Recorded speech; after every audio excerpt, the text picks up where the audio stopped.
आपको रिश्वत दी जाती थी, आपकी ईंट की क्वांटिटी भी पूरी नहीं होनी, क्वालिटी भी पूरी नहीं होनी।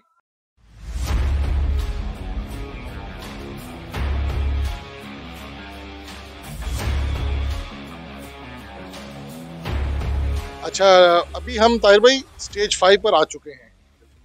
आपने स्टेज 1, 2, 3, 4 हमने डिटेल में अपने नाजरीन को बताई। आपने अपनी जो पूरा एक्सपर्ट नॉलेज के साथ उनको सारा नॉलेज भी आपने शेयर किया। तो प्लीज़ आप अभी हमें स्टेज 5 का बताइए कि अब जहाँ पे अभी हम खड़े हैं यहाँ पे क्या क्या प्रोसेस होते हैं और क्या मामला हैं। इसके बाद हम स्टेज 6 पे कहाँ कैसे जाते हैं, प्लीज़। अच्छा भजन, मैं आपको ना एक पहले बात बता देता हूँ कि हम बेसिकली अब से पहले भट्टे के बाहर थे। अब हम राइट नाउ इस स्टेज से हम भट्टे के अंदर का प्रोसेस शुरू हो गया।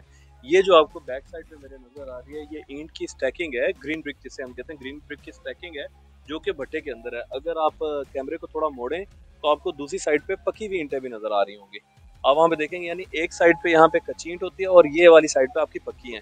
डेली प्रोसेस है कि वहाँ पे आपकी निकासी होती जा रही है, जहाँ पे हम पक्की ईंटें बाहर निकलती जा रही हैं, और इस साइड पे जो ये हमारी ये ग्रीन ब्रिक वाली साइड है, यहाँ पे हमारी कच्ची है। अच्छा, और ये स्टैकिंग का जो स्टाइल है, ये बेसिकली जिगजैग ब्रिक किलन वाला है। अगर आप इसके लिए एक डिटेल्ड वीडियो अलग बनानी पड़ेगी, काफी टेक्निकल बात है। तो वैसे मैं आपको बता देता हूँ, ये स्टैकिंग का स्टाइल जिगजैग वाला है, जो कि हमने ही पाकिस्तान में लॉन्च की थी, जो कि स्वीडन से टेक्नोलॉजी आई नेपाल में, और नेपाल से हम लेके आए, और हमें देखे गवर्नमेंट ऑफ पाकिस्तान ने अप्रूव की कि ऑल ओवर पाकिस्तान सिर्फ यही टेक्नोलॉजी चल सकती है और नहीं चल सकती। आम ग्राहक जिसने अपना घर बनवाना है, एक आम बंदा या हम कॉन्ट्रैक्टर आपसे अगर ये ईंट लेते हैं जो जिगजैग टेक्नोलॉजी पे तैयार हो रही है, इसका हमारे घर को क्या फायदा होगा? अच्छा, ये बड़ी इंपॉर्टेंट बात बताइए। बेसिकली हमारे सिस्टम में दो तब्दीलियां आई हैं।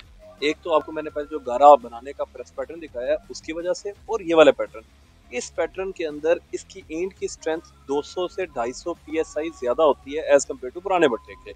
यहाँ पे आपको ईंट की स्ट्रेंथ ज्यादा मिलेगी, क्योंकि इसके अंदर कोयले की जो फीडिंग होती है वो तकरीबन 24 घंटे तक एक ईंट को पकाया जाता है, और सादे पुराने पैटर्न के अंदर तकरीबन 8 घंटे तक पकाया जाता है। 8 घंटे के बाद आप आगे शिफ्ट हो जाते हैं।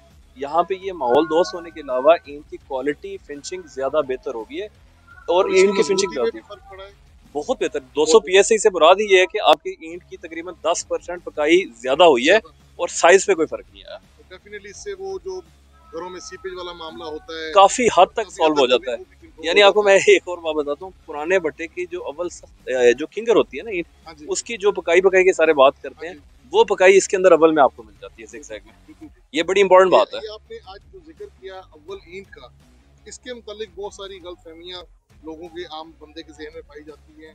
नॉर्मली कुछ कॉन्ट्रैक्टर्स अपने माली फायदे के लिए लोगों को अव्वल ईंट कहकर उन्हें बहुत सारी सब स्टैंडर्ड ईंटें दे देते। आप हमारे नाज़रीन को प्लीज़ गाइड कीजिए कि अव्वल ईंट की पहचान क्या है और अव्वल ईंट पे इसरार क्यों करना चाहिए। अच्छा, ये बहुत इंपॉर्टेंट बात है, हमने पहले भी डिस्कस की थी, मैं आपको बता देता हूँ। एक तो अव्वल ईंट को ना हमने मजाक बना लिया माशरे के अंदर। हर बंदा अव्वल ईंट कह रहा है, उसके अंदर बहुत सारे मसाइल होते हैं। यानी कि आपको एक ईंट का रेट अगर 6000 है और उसी के मुकाबले में वो भी अव्वल कह रहा है, उसका रेट तकरीबन 4000 रुपये है। मिसाल आपको मैं दे रहा हूँ, तो इतना फर्क आता है। वो किस वजह से आता है? वो 2, 3, 4, 5 इंपॉर्टेंट फैक्टर्स हैं जिसको आपने माइंड में रखना है। अच्छा, मैं अब आपको बता दें तो इंपॉर्टेंट फैक्टर क्या होते हैं। अव्वल ईंट के अंदर आपने एक तो उसकी स्ट्रेंथ को आपने देखना है, वो बहुत इंपॉर्टेंट है, आपकी स्ट्रेंथ है। अच्छा, साइज के अंदर वेरिएशन नहीं आनी चाहिए, वो बहुत इंपॉर्टेंट है। अच्छा, नंबर 3, इसके अंदर मिट्टी जो होती है वो उसकी क्वालिटी कैसी है, वो भी अव्वल के अंदर बड़ी इंपॉर्टेंट है।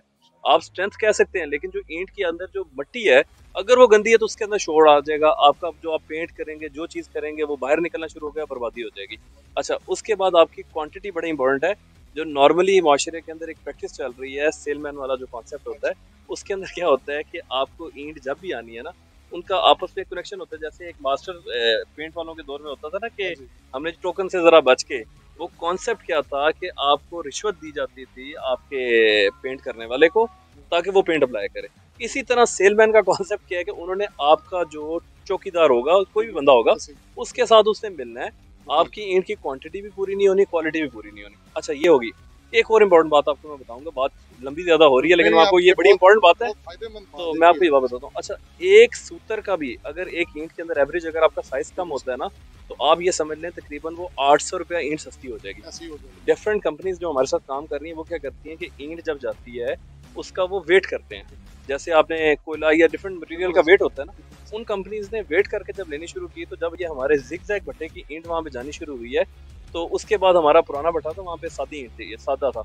वो जब गया तो उन्होंने कहा ये आपका ईंट का फर्क है, वो काफी ज्यादा वेट का फर्क आ गया, यानी इसके अंदर इसकी कंपैक्शन बेहतर होने से इतना इतना बेहतर हो जाती है। तो अव्वल के अंदर आपने 3-4 दोबारा मैं रिपीट कर देता हूँ, आपने इसकी क्वांटिटी, इसकी मेजरमेंट, इसकी पीएसआई और उसके बाद इसकी फिनिशिंग, ये अब ये 3-4 चीजें बड़ी इंपॉर्टेंट है, मेजर चीजें हैं, आपने लाजमी मद्देनजर रखें। अच्छा, अब मैं आपको भट्टे के ऊपर आपको शॉर्ट सा दिखाता हूँ ईंट पकाने का प्रोसेस क्या होता है। हम वो स्टेज 7 पे चले जी, स्टेज 7 पे उसको हम बट शॉर्टली, असल में आज हमें टाइम बड़ा ज्यादा हो गया।